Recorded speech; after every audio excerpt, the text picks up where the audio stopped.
This is Arsecast Extra. Hello and welcome to another Arsecast Extra, as always, with James from Gunnerblog. James, good morning to you and to everybody associated with Arsenal. Badly morning to you for what you did to us last night.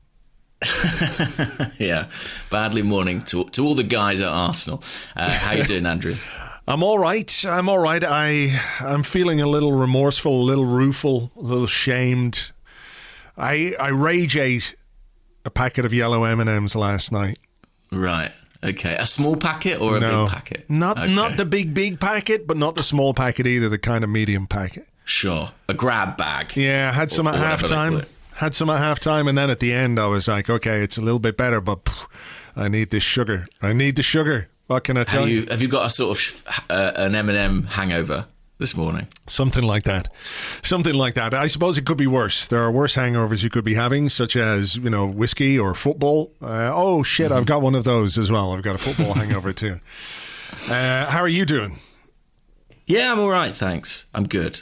I've got a cough, but not one of the bad coughs. It's just a cough. Okay, then. I'm glad to hear it. Okay, look, we're delaying the inevitable because we're going to have to get into this and talk about Arsenal's 2-1 defeat to Villarreal in the Europa League semi-final first leg in Spain. What's your overriding feeling this morning? The first thing that comes to your head, because for me, it's very much a case of, well, that could have been much, much worse. Yeah, that's mine too. I feel relieved. And I know there's a lot to be disappointed about in that performance, but the result, I think, given how badly we played for quite a lot of it and the nature of the goals we conceded, it's not a complete disaster, which, to be honest, for a long time in that game, I thought we are headed for complete disaster, particularly when we went down to 10 men, of course. So to be in the tie feels a little fortuitous and, a significant relief. Right, so I can't disagree with any of that. I was fearing the worst at 2-0 down. I was fearing much worse when we went down to 10 men, and that frustration, I'm sure, is something we'll talk about because, who couldn't have seen that coming? But we'll get into the meat and drink of that a bit later on. But, we are still in it. That is the thing. We are still in this tie. An away goal is useful. The glass half full versus the glass half empty is, of course, we can't keep clean sheets, so we're going to have to score some goals in the second leg. But that's a bridge we can cross a little later when we come to it. So let's talk about the team and the team selection.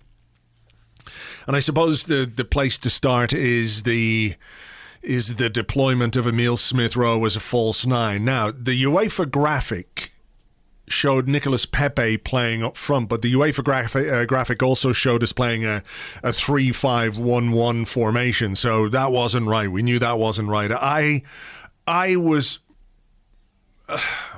almost kind of looking forward to seeing Pepe up front, if that's what it was, because it was unconventional. And I was thinking, well, that's interesting because you have that left-hand side where you're going to have Smith Rowe and you've got Ceballos doing that thing ahead of Saka at left back, which of course is an imperfect thing, but we've talked the arse out of that. And you've got Pepe up front who has finishing ability, he has movement, he's got pace. He's not what you would consider a natural centre forward or anything, but I was thinking, well, if we don't know what the hell he's going to do in that position, neither do either of the Villarreal centre halves. Unfortunately, very quickly, it turned out that was not going to be the case. So what did you make of the decision to go with this formation, this setup, and Smith Rowe as the false nine? Yeah, I wasn't that surprised that it was Smith Rowe rather than Pepe. I think I even tweeted about it before the match because ultimately this team shape is essentially a continuation of the one that we first saw against Sheffield United. And I remember in that game, Martinelli played on the left-hand side and he was the highest Arsenal player by a distance. If you looked at the heat maps at the end of the game, he was, significantly further ahead of Lacazette, who was dropping much deeper near the halfway line. And I thought that they would try and replicate that with Pepe as a kind of wide striker and Smith Rowe linking things up in the middle. That said, I didn't like it on paper because, you know, everyone makes a lot of Manchester City playing with this kind of system at the moment. But I would point out that Pep Guardiola's several years into his project at Manchester City and working with the best players, you know, pretty much in the league, in the world possibly. Yeah. And it's something he's spent season upon season developing till the team were at the right point in their trajectory to be able to do that. You know, it's kind of the ultimate evolution of his system and has been widely presented as such. For us to be able to just pull it out of the bag, seemingly at random. Yeah. I know. We had basically a full week to work on the training ground, right? After the Everton game on Friday, there was, you know, Saturday, Sunday, Monday, Tuesday, Wednesday, where they could train and they could do this and they could work on it. And I can see, you know, some justification for it from that perspective. But like you say, if you're comparing it to Guardiola, he's one of the best coaches, if not the best coach in the world. He's working with the best players. He's been at City for X amount of time. There's been a consistency to City's football, which has allowed them to play in this way. You know, it's not as if this is, you know, how do I put this? You know, they're operating from a very high bar in order to implement a system like this, with the technical ability and everything else to do it. So to me, this felt like the Willian at Man City thing. Like, what is the last thing that Unai Emery expects me to do? It's this. Because, like, even if you don't have Aubameyang, or Aubameyang's not fit enough to start, and Lacazette is not fit enough to start, you do have Nketiah, who is, you know, a centre forward who started the last game. You've also got Gabriel Martinelli, who I don't think those defenders would have liked to play against if he'd been playing for the 90 minutes. So I think Emery would have thought, well, if he's not going to have Aubameyang or Lacazette, it's going to be one of Nketiah or it's going to be Martinelli, one of those two, to play up top. The last thing I think he thinks Arteta will do is play Smith Rowe as a false nine. I mean, Emery might even have considered the possibility of Pepe playing up front, but not Smith Rowe. And I think this was far more than a system designed to get the best out of the players that he had available to him, because I don't think it is the best system that we could have put in place with the players that we had in the squad last night. It was to kind of blindside Emery. And it felt it feels. I don't know if is hubris the right word? Is arrogant the right word? Self-belief and arrogance that go hand in hand, and there's a thin line between the two. But to play that way in a European semi-final, a system you've only ever played once before, and it was shit. It was shit against Man City. And I know you can say, well, it's very difficult to play against Man City. They can make you look shit. But it was a bad idea that day as well. It didn't work. So to sort of go so far away from the positive aspects of what we've done, and I know people hate hearing about since December and since the Chelsea game, but, you know, there were some performances which were good and we scored goals in them. You know, I just don't know what the fuck he was thinking. He got it really wrong for me. Yeah, he did. And Emery said after the game, I expected something like this. And I thought, you're bluffing, Unai. No, you didn't. Yeah, I think hubristic is the right word. I think it was too clever by halves, really. And it's not the first time we've seen that from Arteta. I would be pretty clear cut about this. I think he should have played Martinelli through the middle. Yes. Clearly neither Lacazette nor Aubameyang were fit to start. If Aubameyang's fit to start, he plays, right? So clearly this was, a decision that wasn't ideal, but from the options he had available, I think it had to be Martinelli. Yeah. And I find it strange that it wasn't, to be quite honest with you. Like Pepe, I'd be intrigued by it, and it wouldn't be my first choice, though. Yeah, and listen, he did it at Lille when he first went there, and it was not a success. And it was only when he moved out to the right that he really hit his stride there. Martinelli, we've seen play through the middle under Arteta and under other managers pretty successfully. I just feel like that was the call, and he didn't make it. Yeah. I can't disagree with that. I maybe we'll have a question or two about Martinelli later on. But yeah, I mean, sometimes the most obvious option is the right option. Like, I understand the idea that you might want to tactically outsmart a manager. You might want to do something that he's not expecting. You might want to do something that causes the opposition some problems. Like, okay, how do we deal with this false nine scenario? I mean, pretty easily was the answer from a Villarreal point of view, because, you know, all we seemed to do was try and cross the ball to our non-existent centre forward. So I'm not quite sure that we got the parts of the plan correct. But yeah, you're right. Martinelli should have started last night. And you know, and actually, I think there was a pretty good case for Pepe on the left, because, you know, he certainly had the better of his man on that side. Juan Foyth, I think he caused him quite a lot of problems, and, you know, I think that would have worked had you had the right guy through the middle as well. Well, yeah, he had the better of Foyth when Foyth wasn't tearing Dani Ceballos and you. Well, we'll get to that. We will get to that. Anything else about the team select? I mean, look, he stuck with Xhaka at left back, didn't he? Yeah, which he shouldn't.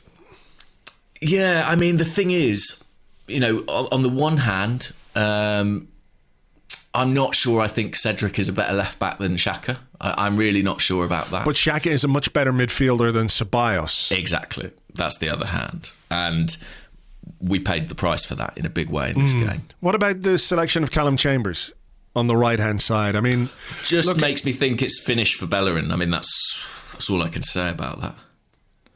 Don't you? Yeah, I mean,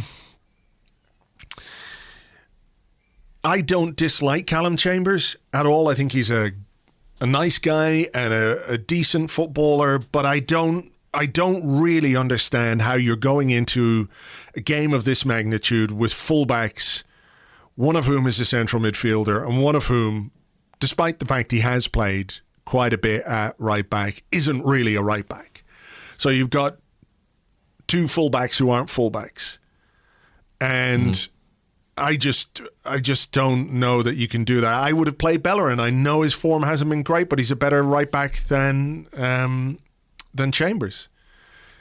So, look, I know there's no perfect solution there for Arteta. Similarly with the left back situation, although I will again state for the record that I think, you know, the minute Tierney was out, we should have put Bukayo Saka there and adapted further forward.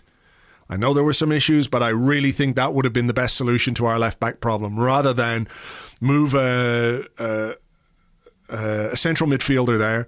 And I'm not being critical of Xhaka in any way, because I think in general, since he moved to left back, he has done his absolute best.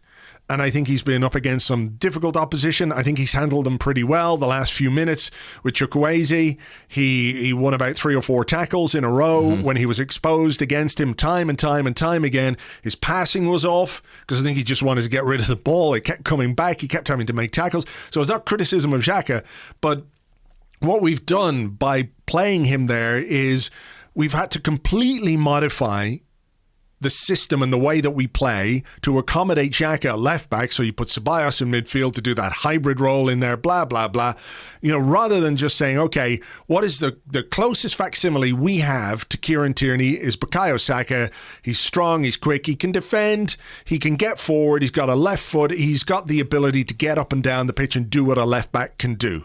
And I think we've missed a trick by not playing him there from the moment Tierney was injured. But that's just my contention. So yeah, I mean, no, I don't think any of us are pretending that any of these solutions are ideal, you know, and it becomes about what gives you the strongest overall 11, you know, when you mix it up. And I'm sure Mikel Arteta would say, well, look, played Bukayo Saka in the final third, he wins the penalty, keeps us in the tie, he gets a man sent off. But I broadly agree with you that if you put Saka at left back and Pepe on the right wing and keep Xhaka in midfield, I think you retain much of what we were doing well in the run where we were doing relatively well. Yeah. We'll never know, of course, now, or perhaps we will. I mean, I'm hoping desperately we get Kieran Tierney back. For sure. I mean, look, the the point about Saka winning the penalty, etc., is fine, but that's not to say he can't get into the final third and into the penalty box if he's playing at left back either. He got a lot of assists from left back last season. He sure did. So look, I think he's been and has been guilty of overthinking things, Arteta. And last night was an example of that, not just with the Smith Rowe thing, but it's been obvious that we needed to move away from Xhaka at left back to not have an immobile, slow-witted, slow-legged player like Dani Ceballos in midfield too. I think the thing with the Xhaka at left back thing, I don't think. I mean, obviously, we all knew that Chukwueze was going to be a big problem for him, and so it proved. Even if he did kind of grow in stature in that battle as the game wore on. But without wishing to just completely throw Ceballos under the bus, I do think there was a big obligation on him to provide a measure of protection, especially with Nicolas Pepe playing ahead of him on that left-hand side. As I said at the start, almost playing as a kind of left-sided forward, really, more so than a midfield player. And I just felt from kickoff, Ceballos really didn't do enough in that role. No, let's talk about the two goals and then we can do the Ceballos thing, because I think what you just said there ties in very well to the discussion that we're going to have about the decision that Arteta should have made about Ceballos and didn't. The first goal, they beat the press, they came forward. They beat the press too easily, you'd have to say. I mean, that's something Arteta spoke about after the game. I think it's probably fair. Yeah, I mean, I'm not sure the press was as well coordinated as it should have been. And that, given we had all these days to work on the training ground, knowing how Emery's teams like to play. Most of these players know how Emery's team likes to play, That's not good enough. Ceballos couldn't get anywhere near Foyth as he came forward, not for the last time in the game either. From there, a little bit unlucky. It's another area, by the way, in which Martinelli would have helped. In terms of the press, obviously we missed Lacazette, I think, in that role. But Martinelli, again, is a more natural facsimile.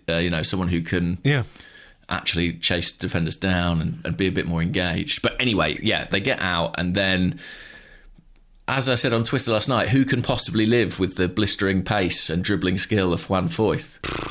Well, I mean, Ceballos couldn't. Jesus. I tell you what, though, that was I hope something, or it is something I hope that Mikel Arteta and his coaching staff look at after the game when they sit down and they analyse it and they ask themselves, how is it possible that a right back can make countless straight line runs through our midfield with the ball, without the ball, picking up the ball, without anyone being there?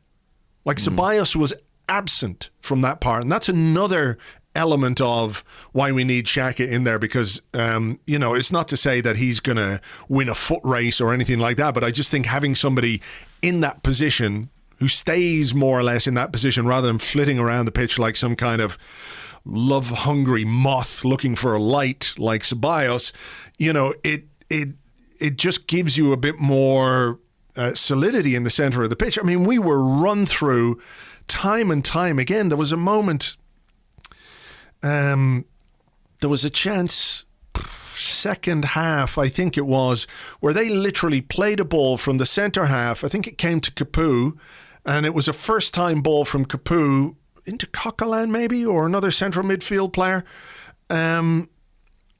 Maybe that was the Moreno chance. Yeah, but, I think it was. And it's like, hang on a minute, how is there nobody in there? How is it that you, as a manager whose focus is on structure and structural discipline, has got a team as wide open as this, where guys can either just run through the lines or pass it through the lines without anybody being anywhere near where they should have been? So, those are big problems, and big problems with the setup last night. Just going back to the goal, I mean, once they got to the edge of the box, do you have any Is it one of those things of, you can point a bit of a finger at Odegaard for not staying with the man, a bit of a finger at Partey for not, closing down a bit quicker. Ceballos and Xhaka doubled up on Chukwueze, which you can understand. I felt like if Xhaka's a left back, maybe he doesn't back off quite as much as he does. He retreats about 5 or 6 yards into his own box, which is exactly what Chukwueze wants him to do, and it means that when he tries to go past him and the ball breaks, they're in a really good position to shoot. I don't think Xhaka or Ceballos were great on that goal at all. But, for me, it all comes from the fact they beat the press and then they're just running through us. And a terrible time to concede so early in the game and immediately hand them the initiative. I mean, Arteta sort of implied that the game plan kind of went out the window at that stage, which to me suggests it can't have been a very good game plan. No. I mean, it's not a good game plan if you're saying it's gone out the window because you've conceded in 5 minutes. I mean, that's unfortunate. You don't want to do that. But if you have confidence in your plan, it shouldn't absolutely undo every aspect of it, It's not that he changed much anyway. Ceballos slightly involved in the second goal as well. He picked up a pass from Partey, terrible touch. They took the ball, went up, got a corner. From the corner, look, I think Pablo Mari is poor, doesn't attack the ball. They win a free header, flicked on. Partey doesn't stay with his man. Albiol puts it in the back of the net, 2-0 inside half an hour. And at that point, I'm thinking, fuck. Yeah. And the thing is, actually, they're really poor goals to concede, both of them. I mean, this one is particularly sloppy. I think, it's simple stuff, set pieces, and actually stuff that we've done a bit better this season. So very frustrating for that to come apart in a game of this importance. But yeah, at that point, I was really fearing the worst. I mean, it felt like they would be able to score more if they wanted to. Of course, we probably owe something to the fact that they're, of course, managed by Unai Emery, who, as we know, likes to try and sit on a lead. Yeah. I mean, before we go into, what should have happened at halftime and stuff like that, let's just talk about the chance that they had to make it 3-0. And, Bernd Leno had a bit of a howler against Everton. He kept us in the tie with a really good save. A really good save. I know people will say it was hit straight at him, but he still had to react. He had to push it over the bar, and he did. Yeah. I think it was another example of Pablo Mari having a distinctly average night on the pitch. When you're getting undone by a no-look Coquelin pass inside you, you're having a bad one. You're having a bad one. He was really poor on that. And there was another moment. I was looking back at the game today, and there was another moment a few minutes earlier when Moreno had a chance with his left foot and Leno made a save. It was a relatively easy save for him. It was one of those, though, if the ball had taken a clip off a defender or an attacker, it would have gone either side of him. Yeah. And I was looking at that passage of play, and Pablo Mari is on the right-hand side of central midfield alongside Thomas Partey, way, way, way up the pitch. And I know that's been a little bit of a trademark of him in certain games, and we assume that this is instruction, right, from Mikel Arteta, because players are, surely not given the license to do what he does by being that high up the pitch without the manager's clear instruction, I assume. But he was nowhere, absolutely nowhere. And from that passage of play, it was Xhaka who was in the left centre-back position. There was nobody really helping him. Moreno got the shot away a bit too easily because we did not have a central defender alongside Rob Holding. And I know we've talked about him and the sample size being pretty small, but I thought it was a really worrying performance from Pablo Mari last night, and it makes me think that the career trajectory he has had is probably more representative of his ability than people might want to consider. Yeah, possibly. I mean, it's still only one game. I think it was his worst game in an Arsenal shirt, definitely. I thought he had a really, unless you count the sort of, have a 20 minutes he played at Man City and then went off injured, right at the start of Project Restart. I thought he had a really difficult night, and Moreno's not the quickest, but he made Marie look slow, and I think that was just by good movement, but it seemed to completely outfox him at times. So yeah, it was not a good night for him. But you're right to highlight Leno. I do think, there was a lot of debate about when Leno should have played this game. Ultimately, I don't think either of the goals he could have done much about, and it's a really important save he makes to keep us in the tie. Yeah, 3-0, it's over. 3-0 and that game is over. Particularly, we were down to 10 men at that point. So, well, 3-0, I was thinking if they come and score at the Emirates Stadium, you need, five points. So, just before the break, Juan Foyth, a man who runs like a constipated dinosaur, surged past Dani Ceballos in midfield again. Ceballos tripped him up, got a yellow card, no complaints whatsoever about the yellow card. And this is just before the break. They had a free kick, which I was thinking, given what Ceballos, what's happened with Ceballos in the Europa League, in the knockout stages of the Europa League, where he, to be fair to him, not to be fair to him, he has been, how do I put this without making him sound like some kind of double agent or something? A saboteur. He's made some really, really bad mistakes in the knockout stages of the Europa League, which I suspect if other players had made, would see them less involved than Ceballos. But that's neither here nor there. I was expecting that free kick to go top corner, though. That's what I was going to say. It didn't, thankfully. So it didn't. But you were right. I mean, it was a moment that illustrated the kind of night Dani Ceballos was having. So he should have come off at half-time, right? Yeah.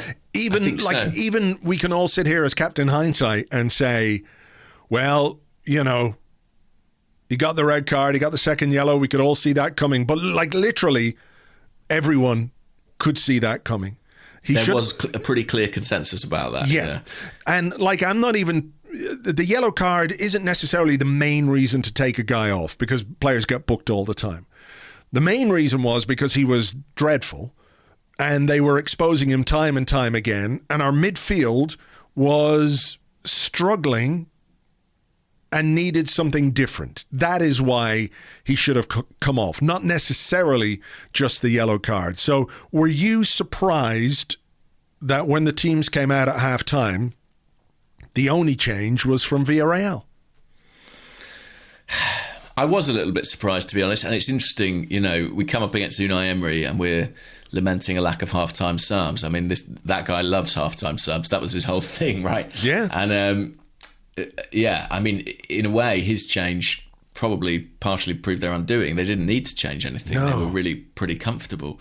But I thank you, Unai. Thank you, Unai. Yeah, I must say, when they scored their second goal, I think it's just his sort of slightly unusual facial expressions, but he looked pretty pained.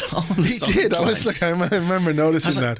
Do you remember which team you're managing here? It's like, I like this, but I don't know if I should enjoy that. Yeah, maybe it was his attempt at a kind of, footballer no celebration when they score against a former team. I don't know, but it was very odd.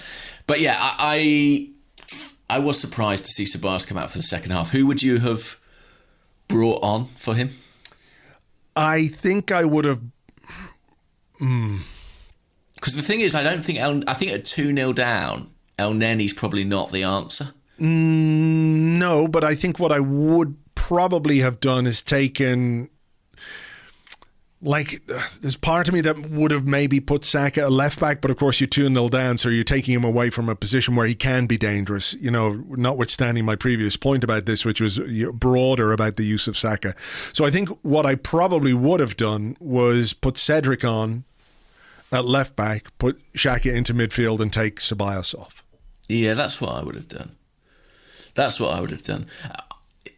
I mean, Ceballos, you're right. He's been a man on a mission, and that mission has been to get us out of the Europa League. I mean, the guy must have money on Man United to win it, the way he's played. It's so bizarre. It is mad. It is mad. And then look, he got the second yellow, and I think, to be fair, the second yellow is kind of harsh. I think it's harsh. I think it's harsh. As angry with him as we are, I think that's harsh. Well, I think it's harsh, and I don't necessarily blame him for that. I certainly blame Mikel Arteta for that. And the reason is his post-match justification for delaying it. He said, we talked at halftime to say we had to be very careful. And there was a tackle very early and I was going to take him off, but by that time, Gabby was ready to come on. That action happened and he was out. So leaving aside the fact he had 15 minutes at the break to make the decision that he should have made, he then saw Ceballos within 60 seconds, more or less, of the second half starting, commit a foul which could have seen him sent off easily. It was a foul in midfield. And if Arteta was being really, like, it doesn't stack up to say, well, I was thinking of when he made that early foul, taking him off. That was like the 46th minute, and it was the 58th minute or something when Ceballos was sent off. 58th minute, you know? Yeah. So you had all that time. So if you're saying to a guy, you have to be careful out there, you're on a yellow card, be careful. And within 60 seconds of the second half starting, he makes a foul which could see him sent off, and you don't do anything about it as a manager. That's your fault. That's your problem. He didn't react. He didn't react quickly enough because he should have done it at halftime, and he didn't react quickly enough because he should have done it the minute Ceballos got away with that foul. And I know there's this thing that, like, some managers think, well, a halftime change, I don't want to upset someone, or I don't want to, like, it's a bit humiliating for somebody. But, like, your responsibility is to the team, not how a professional player earning tens of thousands of pounds a week feels for a few minutes, you know? So I found that really, really, really frustrating. Yeah, I think it was clearly a huge mistake. And you're right, the blame isn't so much with Ceballos. He showed us what he was going to do. Do you know what I mean? Yeah, we could all see it. Off the pace, we could all see it. And actually, listen, I've got my issues with Dani Ceballos. But what I would say is he is having something asked of him in the shape that we played that is slightly unusual. He's been asked to do more than one job. You know, he's kind of got to be the guy who gets outside on the left sometimes when we attack. He's got to be defensive cover at wing back. He's got to step inside and play next to Thomas Partey. You know, he's basically, in the same way that Kieran Tierney was asked to do a kind of hybrid role last season, this was a weird hybrid role too. And not every player can do that. For some players, that might be too much. And I think we saw last night that it clearly was too much for Dani Ceballos. And yeah, it was a bad moment. And I kind of feel and fear that if things don't work out for Mikel Arteta at Arsenal, then although Dani Ceballos was kind of an Unai Emery signing, he is somehow he's somehow a bit emblematic of Arteta's Arsenal reign. You know, there's clearly a lot of ability and talent there, but it just hasn't always translated. He had a pretty good time in Project Restart, but apart from that, he struggled. He's linked with bigger clubs or belongs to bigger clubs, but you don't really understand why. There are things, sort of parallels there, that strike me. Well, I don't know. It was a bad night for Ceballos. It was, and you know, I think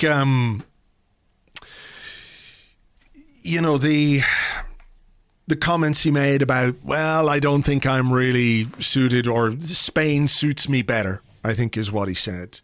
Something like that before the game. And it's like, okay, go back to Spain then, or stay in Spain. I've had my fill, to be perfectly honest. I accept what you're saying about his role. And I think he's done it okay in a couple of games against opposition he should be able to do it against. But I think he's a player who has a far higher opinion of his own talent than anybody else does. You know, the idea that he could make it at Real Madrid seems absolutely fanciful to me. He'd be lucky to get a game for Real Corte Inglés at this point, you know. And I just wonder.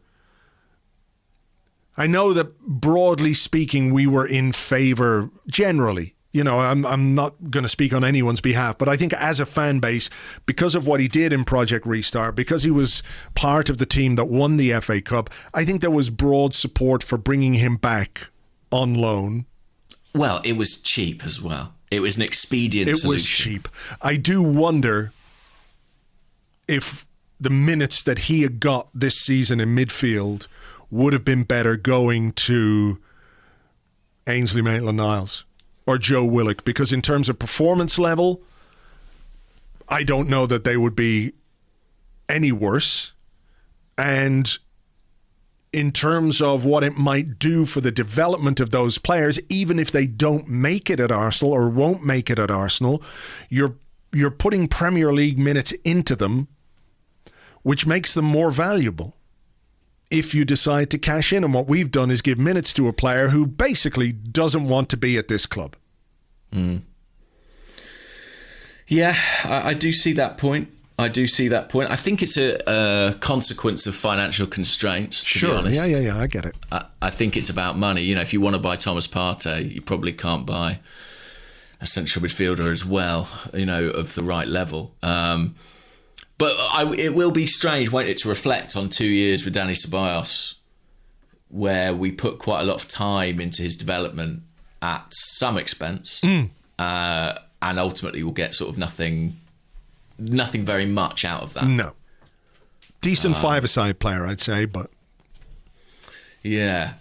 And again, you know what? I'm really warming to my theme here. But there is another link with Arteta there, because the thing about having an inexperienced manager is that you run the risk of doing the development for somebody else. You know, you become the testing ground for a guy to make their mistakes. And we'll get onto this, but I think one of the most compelling cases for keeping Mikel Arteta is, well, you've suffered all the bad stuff. Like, you're suffering his pain, his growing pains. There's almost no point doing that if you don't at least see if you can reap the rewards of it. Yeah. Do you see what I mean? Yeah. But in Ceballos' case, we don't have a choice. We'll never reap those rewards. He'll go back to Madrid. We'll be a few million quid down. He'll end up going back to Betis or somewhere. Listen, maybe he'll be with Unai Villarreal one day. You never know. But it was a kind of incredible performance. It's rare that you see a player so unite consensus, you know, and people just like, this guy needs to get off the field. And so bizarre that the manager could not see that, and concerning. Why do you think he's so averse to, like, the halftime sub, just to sort of put it in broad terms? You know, is it that he doesn't want to admit that the system, the plan is not working? Is it that he has faith in the players to execute the plan? Is it that he thinks, okay, well, with a halftime team talk, we can improve, we can do better. I want to save my subs for a point in the game where they might have more impact, you know, assuming that you fucking actually make any subs. And I know that the red card made it a bit more difficult last night. I mean, I think back a few weeks ago, and was it Naby Keita that Jurgen Klopp took off in the first half of a Champions League game? It was, yeah. And 35 minutes, 40 minutes, yeah. And, like, that's not great for the player. But at the end of the day, if you have a weak link in your team and you fail to address it, the fault is yours as the manager. And I don't think if you do that in a game, people go, whoa, look at him, got it wrong, what a fucking idiot. I think the general opinion would be, well, he got it wrong, but thank fuck he fucking sorted it out quickly, rather than waiting for disaster to happen. Yeah, and it's interesting, we talk about the negative effects of bringing somebody off early or at half time for that player potentially, but maybe we don't talk enough about the potential positive impact that could have for the rest of the team. A sense of this is not acceptable, this is not good enough. I'm being taking action here to try and change things. Look, we're not in Arteta's head. We don't know. My perception from the outside is that there's a plan and that there's a reluctance to diverge from that. That's how it feels, doesn't it? Yeah, agree. Like, let's keep hammering and hammering and hammering this plan to the point where it either works or you've got no choice but to try and do something different. But as it showed last night, that the red card made it more difficult to change things, because even though we brought Martinelli on, and I think he sort of had generally a positive impact, and I do think we have to acknowledge again or be thankful for the fact that Emery is a really cautious manager, because I think most managers in the situation that they were in last night, they didn't have to change anything. They didn't have to change the system or change a single player, because they had played pretty well. They'd scored a couple of goals. And if you get to 60 minutes, 65 minutes, and Arsenal haven't scored, and then you want to sort of be a bit more secure, make your change then. But, they could have, who was it who came off? Alcacer, who came off. They could have left him on. They probably would have been more dangerous. Another manager would have smelt blood, and Emery could only smell his own armpits of fear. He shits himself. No, I mean, we know Unai, and we know that that's his nature. And it was a huge frustration for Arsenal fans in his time here. And we're grateful to it on this occasion, because I think it surrendered the initiative. But it is a big concern about Arteta, that kind of... I saw Tim Stillman on Twitter, he called it pride, He said, is he too proud to change that? He does strike me as a very proud person, for better and worse. And I think that, since he came into the club, we've spoken about substitutions, I think fairly consistently, as an area where he's maybe not the best. And clearly nobody around him either has the authority or the knowledge to change that. Yeah. I mean, it is an issue. Maybe we could discuss it in part 2, because I do have a question or two about it. So okay. Let's do it. But let's talk about our goal, and let's talk about Bukayo Saka. He won the penalty. Yes. Is that another way of saying he dived? There's dive. Look, it's gamesmanship for sure. Do you know what it is? It's the kind of penalty that Wilfried Zaha wins against us all the time. It's that kind of a penalty. You know what I mean? Drive into the box, drive at a defender, leave your leg out, expect him to hang a bit of a leg out, and down you go. And I think that was something, it wasn't really a trip by, who was it, Trigueros? It wasn't really a trip, but he put himself in a position where Saka could hang a leg out, go down, and there's some reward for at least playing with a little bit of intent and driving into their box and trying to make something happen. Also, Jose Marie in 2006 dived to win a penalty against Gael Clichy when we played Villarreal in the Champions League semi-final. So, justice at last. Payback, motherfuckers. Listen, we spend a lot of time dying by the sword. Let's live by the sword every now and again. I'm with you. More swords. I mean, listen, Freddie Ljungberg couldn't conceal it post-match. He knew exactly what Bukayo Saka had done there. And I think we all knew as well. But fair play. I mean, he's 19 years old. He found a way to get Arsenal back into this game. you can only take your hat off to him, really. And of course, I don't think that should be a penalty if it happens in our box. Absolutely not. But in their box, certainly. 100%. I hope Bukayo's okay. Get the stretchers on. Should have been a red card as well. What about Pepe's penalty? Scary? Oh, yeah. I was confident but fatalistic. Is that a really good penalty or a really bad penalty? That's my... I think, yeah, he took the gamble that the goalkeeper was going to move. Like, he picked his spot. You could see him, and it's the image on the podcast post today is the image of him just looking at the ball, and the referee went over to have a word with the goalkeeper, and I was going, don't change your mind. Don't change your mind. Whatever you're thinking, just do it. Just do it. You know, it's the absolute undoing of penalty takers is when you go, well, maybe I'll try go the other way. Pick your spot and go for it. He picked his spot. He went for it. It went in. Like, I've seen more convincing penalties in my time. And I have to say, I was confident, but given everything that had happened on the night, had it sort of gone the same way as a Thomas Partey shot and ended up halfway down the road to Valencia, I wouldn't have been slightly surprised either. But credit to him, that's a big penalty, a big moment. You know, and he had to step up as one of the senior players. You know, we have to acknowledge that as well. I think if there weren't too many positives last night for me from the collective performance or the individual performances, but I think Pepe was one. I think he worked really hard. I thought he did his defensive duty.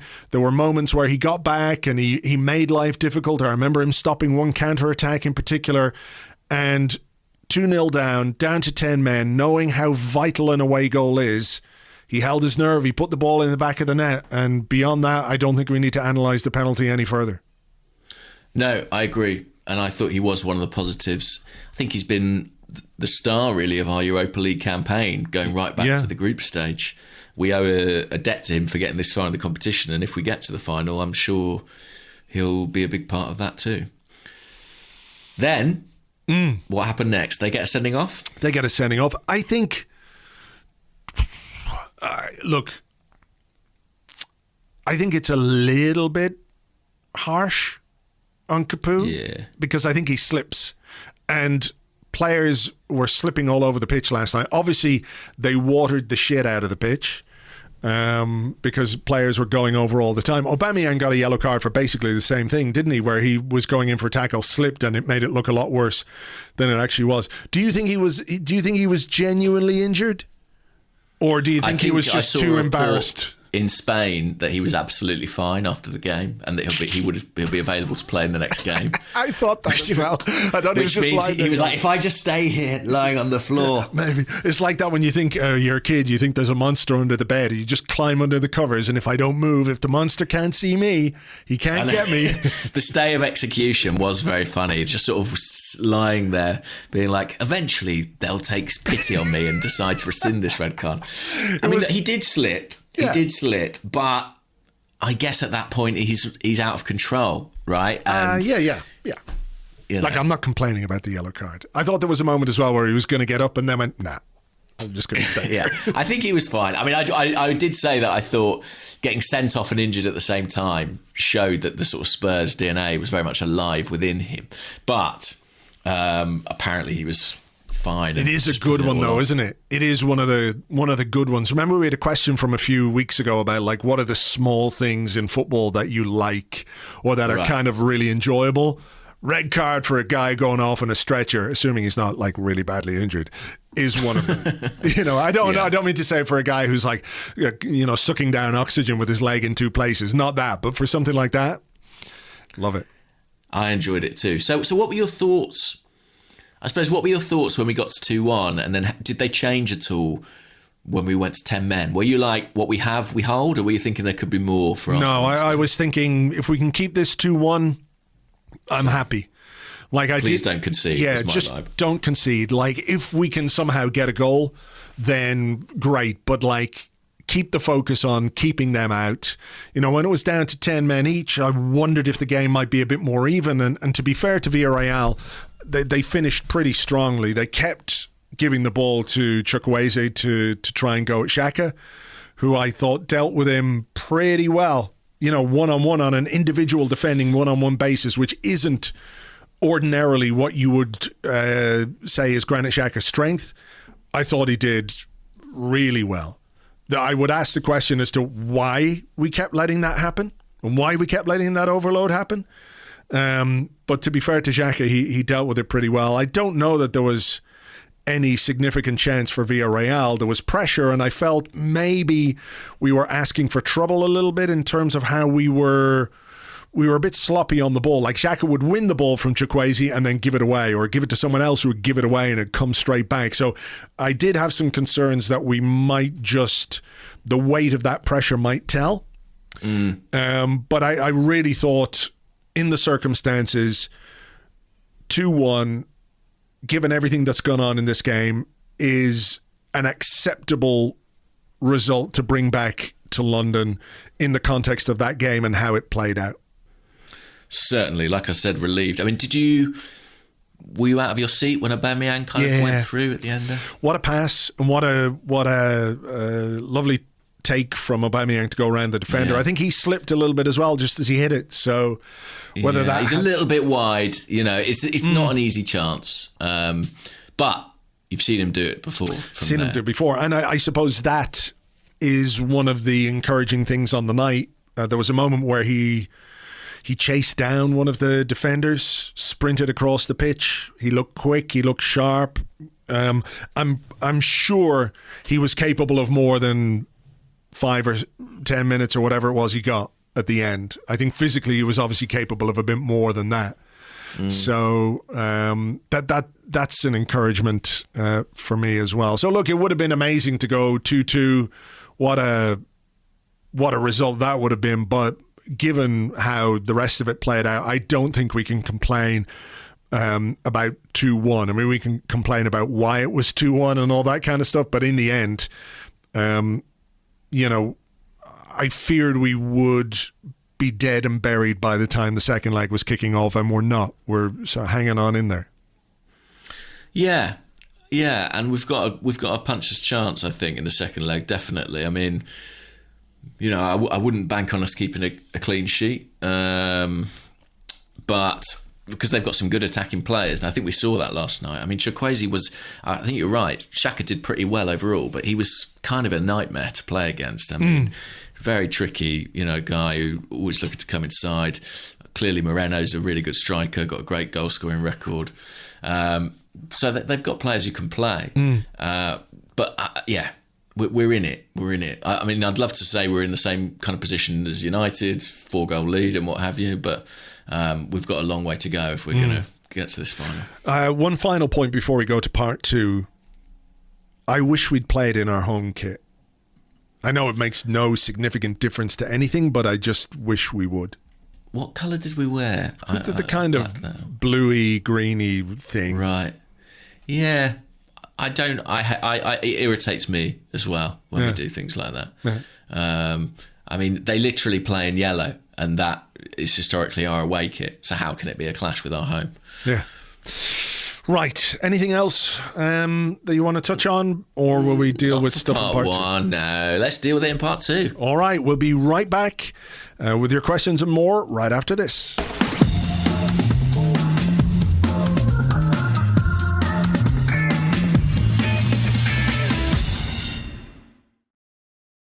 Welcome back to part 2 of the Arsecast Extra. This is the part of the show where we answer questions that you send to us on Twitter at Gunnerblog and at Arseblog, and also on the Arseblog Discord chat server, which you get access to if you are an Arseblog member on Patreon. From there comes the first question from Gal Branth, who says, why is Arteta so bad with substations? Which I assume is substitutions. Where you park your submarine. Yeah.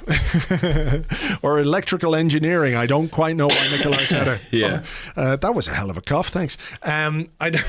That's all right. You've really put me off my stride there. Thanks. Listen, it will do that. Substitutions. Yeah, exactly. I did like this comment from Ash Richards 90. Someone was saying, what other coaches do we need to do? The set piece coach. He said, maybe we could get a substitutions coach instead. But the bigger question, I suppose, is, Mikel Arteta, substitutions, in-game management. Is he improving? Is it still a problem? I mean, there's a question here from Arturo B, who says, could it be that Steve Round is the problem rather than Arteta? This broadens it out, but he says, as a figurehead, Arteta looks a good fit, says all the right things, and players seem to like playing for him. Does he need support from someone with more or better experience? Who is the guy on the bench who's saying to Mikel Arteta, get Ceballos off, get him off now? Who's the guy? Do we need that guy? It's not Steve Round, I don't think. If you watch Arteta on the sidelines, the tactical conversations he has are almost exclusively with Albert Stuvenberg, in the course of a game. I'm sure Steve Round does chip in here and there, but it seems to me that is the primary sort of tactical relationship in the team. So the substitutions thing, clearly it is a bit of an issue, I think. We've talked about it time and time again. I suppose the question becomes, what is a reasonable expectation for, what's a reasonable timeline to set for how quickly that should improve? And that I genuinely don't know, because I've never watched this closely a manager in their first job. Should it be that after half a season he gets it? Or is it something that does take years? I honestly don't know the answer to that. I wonder how managers view substitutions as opposed to how fans view substitutions. That's interesting. What do you mean? I just mean that from our perspective, if we're not playing well, it's like, change something. If a player's not playing well, we're like, get him off. And I'm not saying those are unreasonable points of view to hold, but how many times have you been at a football match where we haven't been good and you've been like, oh, I wish we would change something. I wish we'd change something. And then eventually we change something. Whereas you or anyone else out there might have been tempted to change it 15 minutes earlier. Yeah. You know what I mean? Look, how many times has that happened? How many times has it happened where you go, oh my God, this guy's having a stinker, get him off. And when we do make a substitution, it's a completely different player. Mm-hmm. So, and then sometimes there are occasions where a player's having a stinker and then he nicks a goal in the last 2 minutes and the manager feels justified in leaving them on. All kinds of things happen. I mean, our patience as fans is obviously thinner than that of coaches and managers generally. But if you think about Arsene Wenger and Unai Emery, the managers that we've had preceding Arteta, they did both appear, for better or worse, to be more decisive in the changes that they made. I mean, let's not forget, we saw Arsene Wenger bring off a player he had brought on because he was playing so badly. In the case of Emmanuel Aboué, we would see Emery make changes at half-time. Double changes. Double changes, exactly, if he felt it was necessary. Yeah. Arteta doesn't seem to have that mindset. I think there is I don't know if it's an adherence to plan A. I don't know if it's a caution. I don't know if he is dubious about the capacity of substitutes to influence games. But there is clearly a bit of a reticence there. And it's easy, obviously, when you drop points or lose a game to say he should have changed it. But I feel like it's an issue that comes up frequently enough that it is an issue. Do you think it's part of the post-game analysis, the post-game briefing? I mean, we don't know. We can only speculate on things like this. But, do you think when he and his staff sit down and they watch the games again, which I'm sure they do, to analyse what went right, what went wrong, what could have been different, do you think part of the discussion is, well, maybe we could have brought on X for Y a little bit earlier? Or, does that come into the thinking? Yeah, I hope so. You'd think that should be part of analysis. I don't know that for a fact, but surely that must be part of those discussions. I do think that point of pride is an important one. And actually, being a manager of a football team, you need a very delicate balance of forthright conviction in your ideas, but also a willingness to accept when you're wrong. It's like I'm writing a book at the moment, as you may know, and I send it off to an editor and they come back and they give me notes. And I'll be honest, when they give me notes, there's part of me that goes, well... Fuck you. Yeah, I mean, the reason I gave it to you in that form is because that's how I thought it should be done. And, there's a degree of that with the manager and their team sheet. They pick that team because they think it's right. So to swallow your pride and to see that it's wrong, be that because someone's giving you advice or be that because something's unfolding on the pitch in front of you, that is kind of a skill. And treading that line between absolute confidence and humility is difficult. And it's something that I think Mikel Arteta is probably still coming to terms with. I mean, think about it like this. He's coming from a job where he was an assistant. And as an assistant, you only have to do one of those things. You only have to agitate. You only have to say, I think it's this. You should do this. You know what I mean? And then it's the manager's problem to be like, how do I weigh that advice? How do I implement that advice? And I do think that is, it's absolutely reasonable to say that's an area that I think he's struggling with. Yeah, I don't disagree. In as much as it's understandable that an inexperienced manager has some teething problems with an area of the game or an area of the job which is really important. One of the most important parts of the job is being able to influence a game or change the trajectory of a game while it's going on. And I think whatever you think of Arteta, he's been a player for X amount of time. He's been an assistant for X amount of time. I know this is his first managerial job, but it's not as if the concept of substitutions is something he's just had to think about and deal with now. So I'm a little bit worried that this is something we're not seeing any improvement in whatsoever. Like if you could say, well, yeah, it's not great, but we're beginning to see him be a bit more decisive, as you say, or he's willing to try something, to not like a last gasp measure or whatever, but, little things that would give you some indication that this is something that he is getting better at or paying more attention to. Then you could take some encouragement from it. When it appears to be the same or worse, it's difficult, isn't it? Well, you know what? To come back to what you said about fans and how sometimes we want a player off after 15 minutes. Maybe that's an exaggeration, but you know what I mean.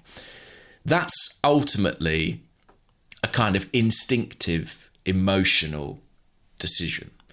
And I feel like perhaps Arteta, from what we know about him, is very determined to be analytical and reasoned.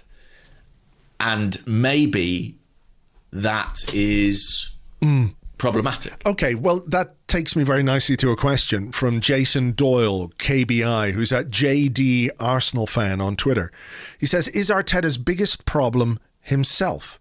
He constantly overthinks and overcomplicates things, going against doing the most obvious, simplest solution. Have the players just had the shit confused out of them? I don't think the players have had the shit confused out of them, I have to say. I still think that these players have really high regard for Mikel Arteta as a coach. In fact, I know that. So I don't agree with that. But I do think, it's kind of as I was just saying, that there is a bit of a tension between the intellectual and the instinctive, potentially, within Mikel Arteta. And some people will scoff at this. I'm sure a tactics expert would say this is lunacy, what I'm about to say. But sometimes the substitution is about feel or dynamic or instinct, or sometimes it's a gamble. Sometimes it's a complete gamble that you just think, I'm just going to do this because it's different and see if that works. And I think that in Arteta there is a reluctance to embrace that. It's quite interesting, isn't it, in that we spoke earlier in the show, or I certainly said earlier in the show, that the deployment of this system was perhaps to do something that Unai Emery didn't expect. Mm-hmm. Could the same not be applied to substitutions? Like, go against what your your head is telling you and do something that nobody is going to expect. Like, I'm not saying put Matt Ryan on as, your target man, but maybe that is something he has to reckon with himself. Yeah, I think that's a really good point, actually. The idea that essentially, if you're trying to spring surprises in your lineup, why are you not springing them during the game? Yeah, that's really well put. I think there is something there for sure, and I think overthinking is right. I mean, because if you look at the games it happens in, it tends to be big games, or it tends to be games against managers that he's got some kind of relationship with, and fears they may know what he's going to do. So I think he does overthink a bit. I think it betrays a slight lack of conviction in some ways. He exudes absolute confidence, and he has to.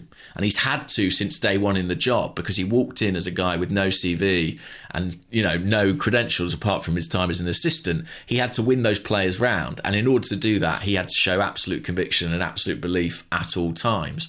But behind that, there must be doubt. I think there is doubt. And you see it within games with the slight reluctance to change things. How do I think it gets better? I mean, I've seen it, mooted that maybe there's the requirement of another assistant in that team. I personally would support that. I don't think there's much chance of it happening. I just think... unless Arteta decides it. Yeah, and I think last summer when he hired two coaches, I think one in their 20s, one in their early 30s, he told us what he thinks about his coaching setup, that he has enough experience there. So I don't foresee that changing. And then you get into the question of, well, how long do you wait for something like that to improve, And that's a tricky one. Shall we have another question? Yeah. Okay. Well, this is kind of on that theme. This is from Matt Arsenal, who says, we all knew we were appointing a rookie manager 16 months ago. Shouldn't the fans be more realistic as to how long it will take Arteta to turn things around, and about the fact he'll make many mistakes along the way? I don't think that's unreasonable. I also think that...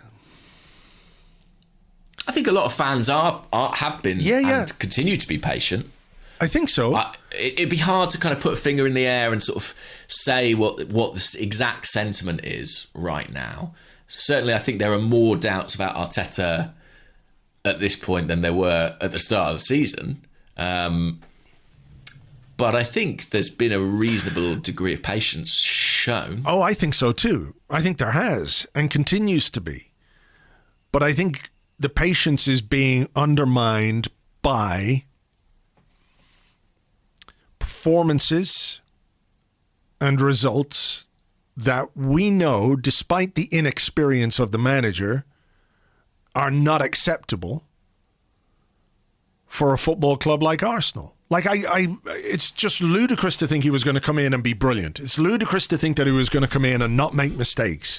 It's ludicrous to think that an inexperienced manager is not going to have some teething troubles. Of course, I think everybody recognizes that. But it's how you then hold that up against losing to Burnley twice, losing to Aston Villa twice, with all due respect to Aston Villa, Things like that, the approach in a European semi-final, a huge important game, and you play a system which you've only used once before and it was terrible. Like, it's those kind of things which I think undermine the very reasonable point that who asked the question? Matt. It was Matt. Matt. Yeah. It is a reasonable point. But football managers are judged by results and performances. And even I would say, and I can't look. Again, it's hard to be exact on this. I would say even the people who accepted and continue to accept that there were going to be issues with appointing an inexperienced manager couldn't really have thought that we would lose 13 games in the Premier League. No, certainly. You know what I mean? So it's those two things. And one of the issues, I suppose, that we have discussed and that has given Arteta some kind of a safety net is this idea that, well, we're making some progress. We can see the direction of travel. We take a step forward, we take a half step back, we take a little half a step forward, a quarter step back. You know, it's not linear. We get that.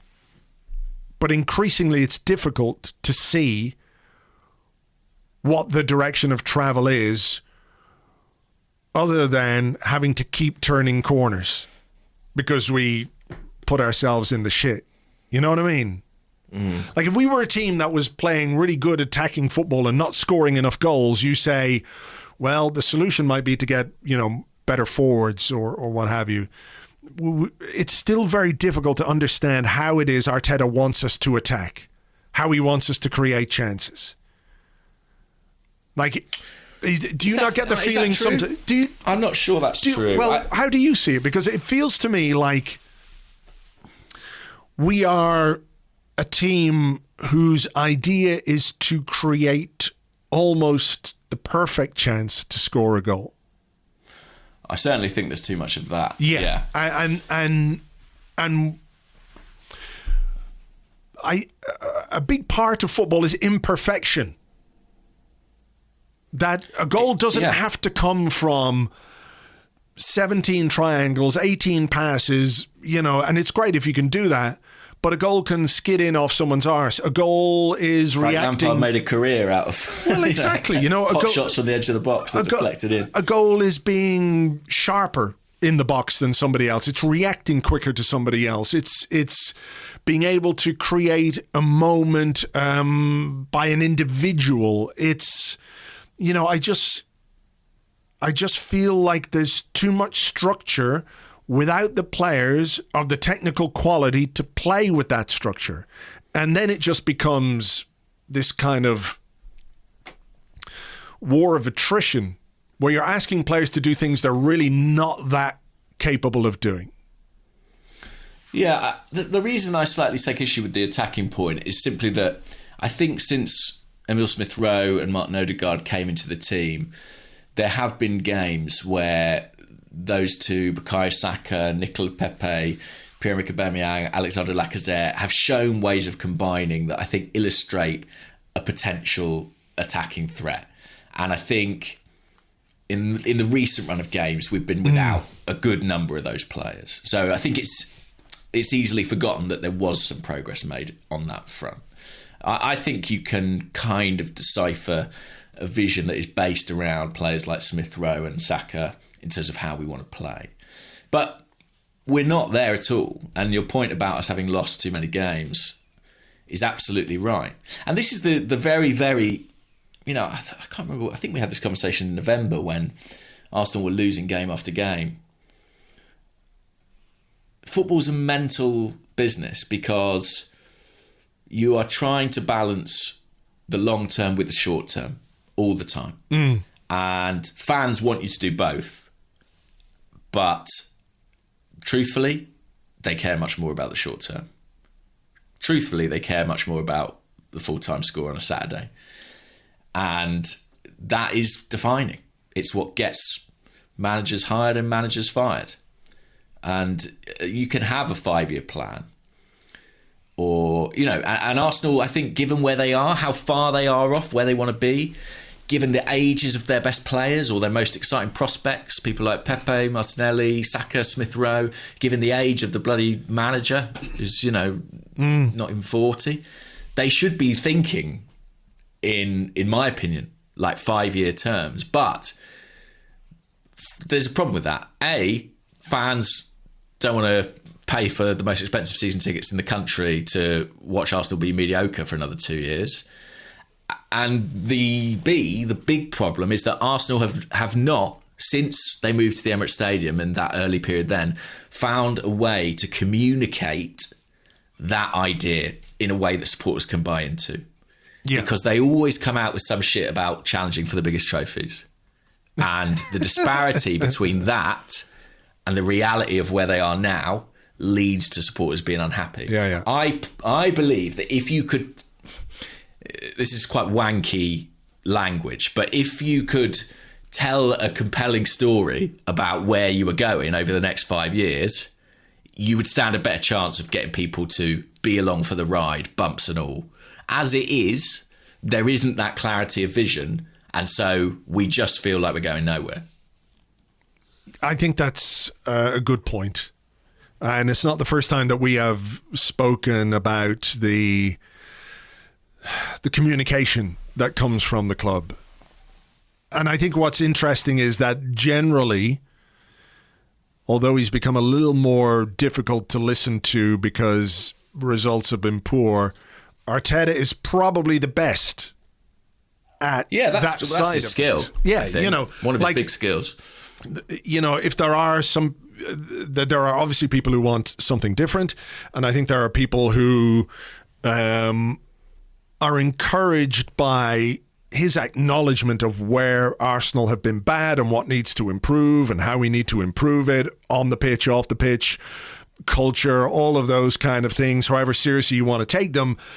Arteta's understanding fundamentally of what needs to be done is, I think, something that a lot of people can get on board with. It's the inability to match that with performances and results that is causing the problem, So, yeah. Go on. Let me ask you a question before we move on, because we've got a couple of questions about the ownership hoo-ha, if you want to call it that. Let me see if I can find it here. It's about this weekend. Zach Tays, who is on here. Actually, before we go on to that, Cluck the Rotisserie Chicken asked this, and it was something I was trying to figure out myself. Is Arteta lucky or unlucky? I can't for the life of me figure that out. And I was based thinking on last night or generally? Generally. I mean, he's been really unlucky about certain things, but then last night was lucky. And well, some would say, so I think you could say he's been so unlucky to be a manager in this terrible time of the pandemic and no fans in the stadium.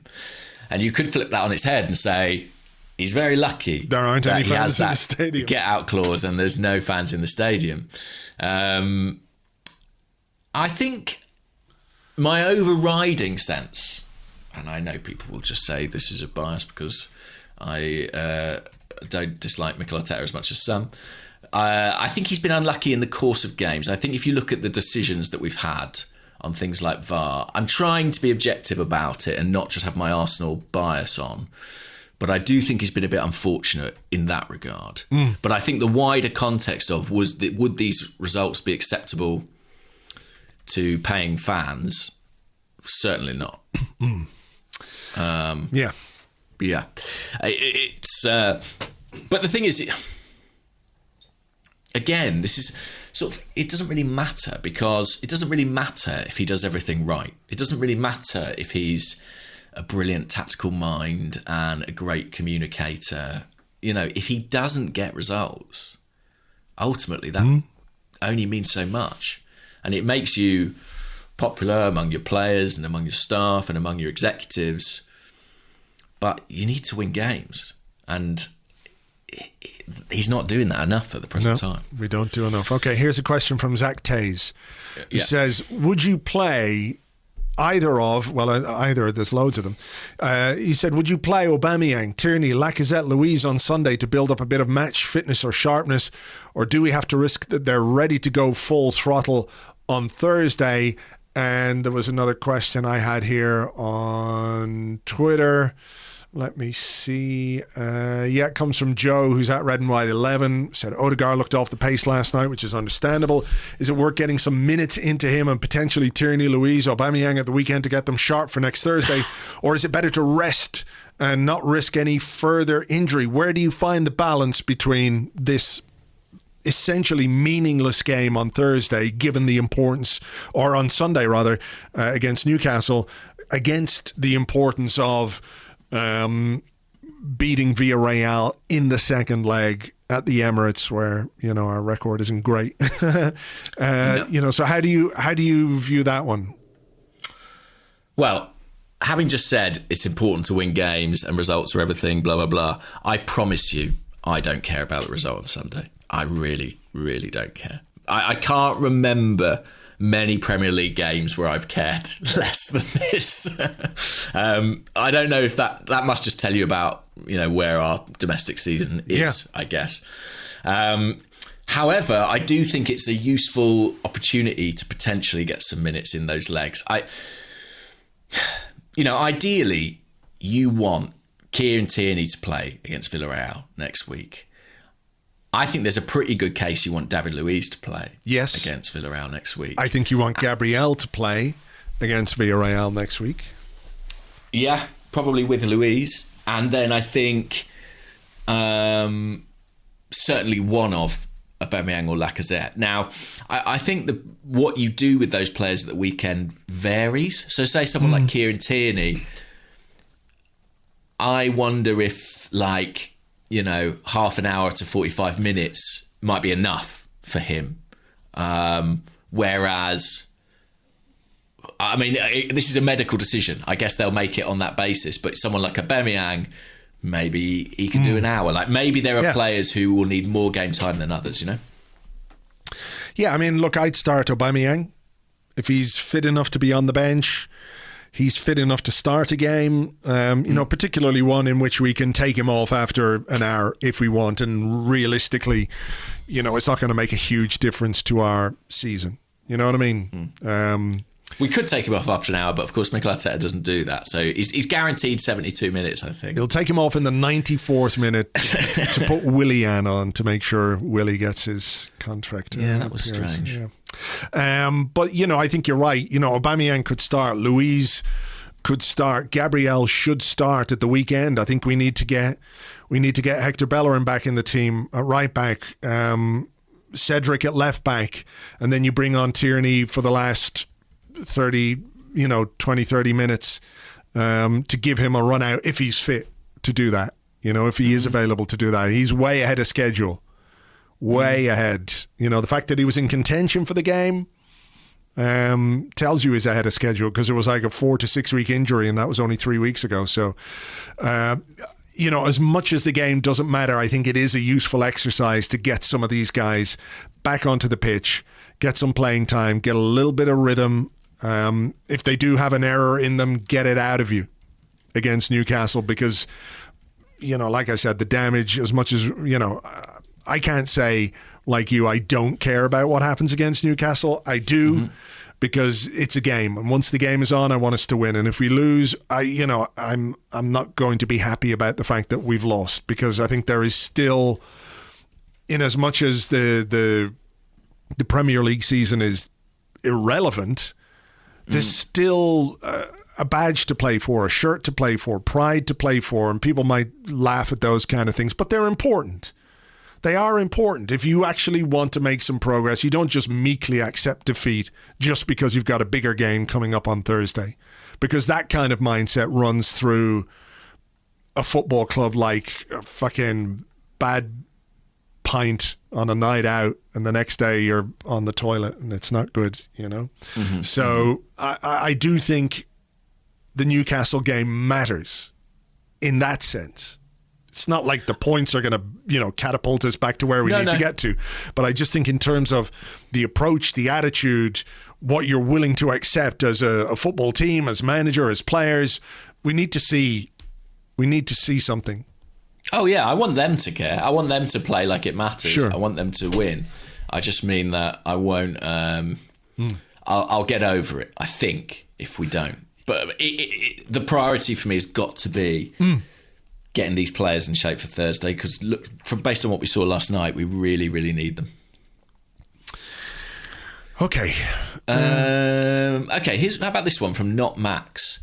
A tweet to the past says, disregarding the terrible performance. Thank you for that, Not Max. Do you think last night's result may actually help us in the second leg? With the pressure on against Slavia Prague, we were excellent in the second leg, whereas against Olympiacos, when the pressure was off, we really struggled. Second leg against Olympiacos was at home, right? It was. Yeah. Yeah. And we drew, I think, didn't we? Yeah. We lost. Can't remember.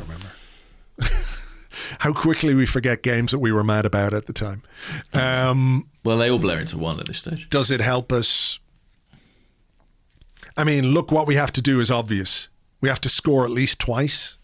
Mm-hmm. At least twice. To win. So if it means that Arteta leans into the attacking strengths of the team, I know we have issues with creating chances and what have you, but if there's a part of the pitch in which we have strong options, at least, it is that. So yes. No fannying about with a false nine, get a centre forward there, put three good players behind him or three technical players behind him, give Thomas Partey a little less to do in midfield. Like, he wasn't great, I thought, against Villarreal, but he still produced that great pass for Aubameyang. And I would say,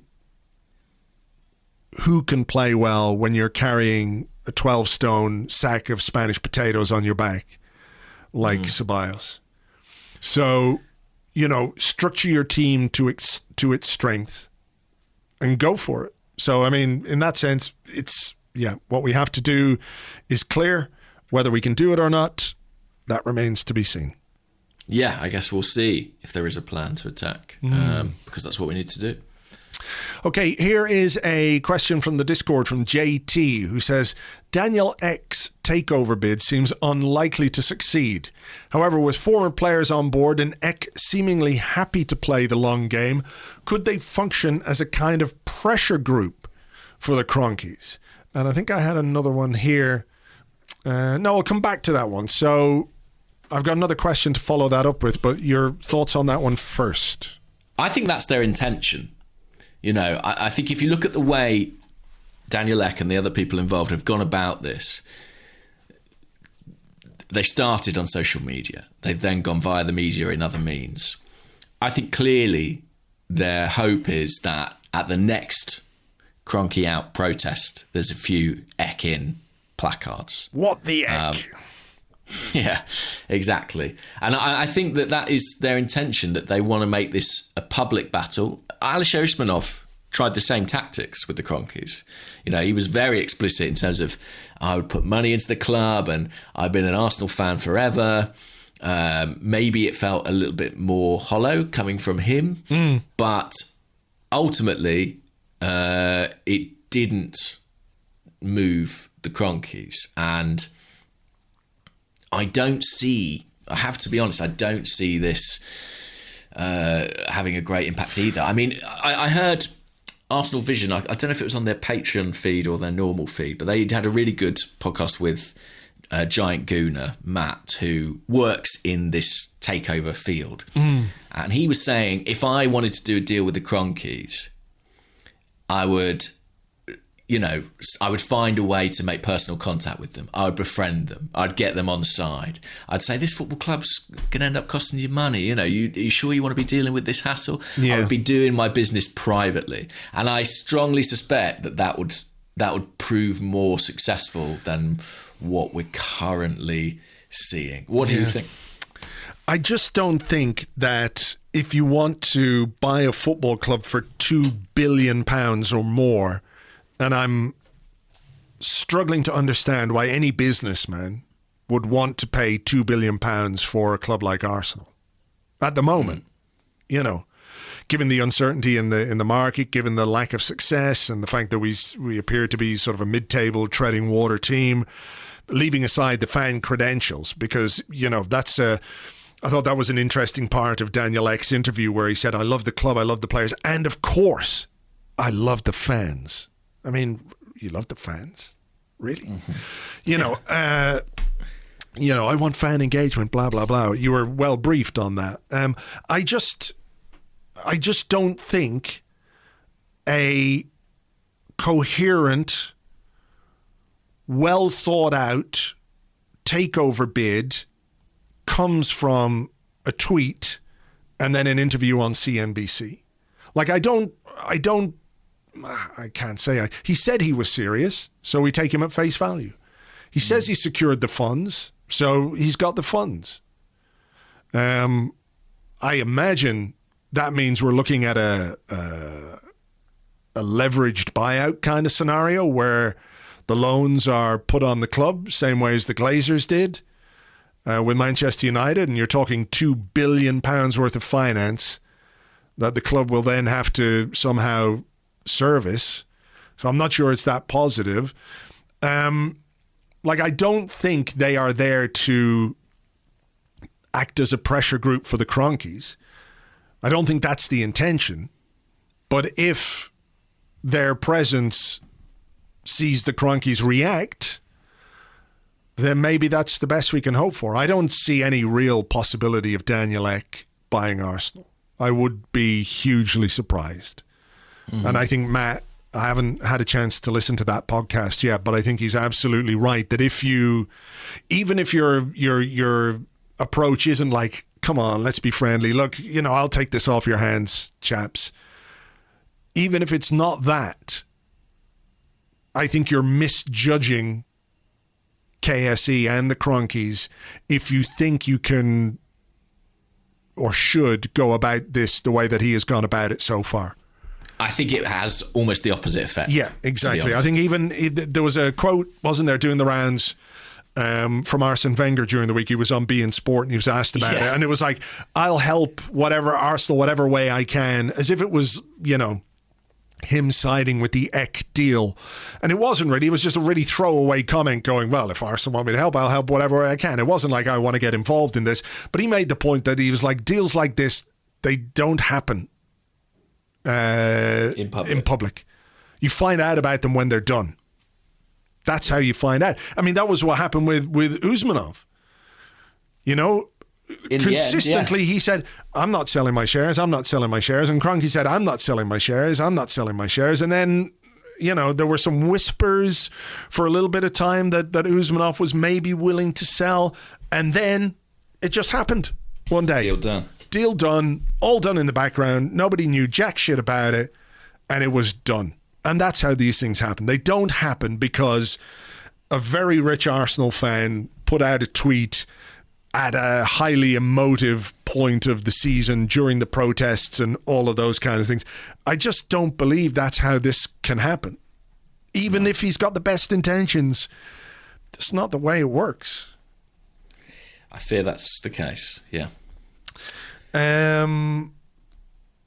Did I have one more? Yeah, I do actually. Yeah. Okay. Jack Clark, who's at Jack Clark 52 on Twitter, said the club has broken its transfer record 3 times in the last 4 years, as well as spending big sums on many other players. Is KSE out and Kroenke out, masking the fact that investment has been provided and that the underperformance is primarily at technical and managerial level? Oh, it's a big question, and I've got to run to another meeting soon, so I will try and answer it quickly, which is that I think Arsenal have spent quite a lot of money in recent seasons. And personally, I don't object to the club being self-sustaining. There are elements of that I like as a supporter. I know other people may find that ridiculous, but there's a kind of value in that I appreciate. I think that there has been underperformance at managerial and technical level, and I think that people's issue with the Cronkies a lot of people aren't saying it's about money. They're saying it's about oversight and a lack of expertise, perhaps at boardroom level, to ensure that the executives charged with spending that money do it properly. What do you think? Yeah, look, I think there are people who Oh, there are definitely loads who want us to spend money. Yeah, exactly. I mean, why do you want a new billionaire owner? So the billionaire owner will give you money to spend. That's, I'm not criticizing that, but that is the reality. People want us to spend a lot of money. I do think that we have spent money. The question is, have we spent it as well as we could have spent it? Spent it? Have we spent it as well as we could have spent it? Spend it? Anyway, you know what I'm trying to say. It's been a while during this recording. And we've also let far too much money walk out the door for nothing. So there are issues at technical and executive and managerial level. Unfortunately, KSE and the Cronkies have been, part of that. They're the ones who allowed that to happen. And that, I think, comes to your point about people who will talk about oversight and absenteeism and everything else. And for me, I think it comes down to a lack of robust process when it comes to hiring and putting people in place who make the decisions at your football club. Mm-hmm. And that, if there's anything at all that might come positive from this, and I don't think a takeover is going to happen. I don't think KSE are going to sell. So if there is going to be a positive from this, it's that they look at their processes and they look at how they hire and fire people and they get somebody good to manage that part of the club rather than just say, oh, well, we'll let Raul Sanyehi be head of football because Ivan Gazidis liked him. Look where that ends you up, Yeah, I agree. The problem is they have to get someone good to do that job. So, if only there were people out there who specialize in recruitment at executive level in football that they could talk to about something like that. Anyway, look, it sounds like you're itching to get away, so we'll leave you. When are we doing another one? When are we doing? Sunday. We're doing a Sunday one. Doing a Sunday evening one after Newcastle. So, yeah, let's see how much we care on Sunday evening, will we? Exactly. I'll retract all my statements. All right. Well, listen, thank you all for listening. Really appreciate it as always. And we will catch you in a couple of days' time on Sunday evening. Until then. Bye-bye.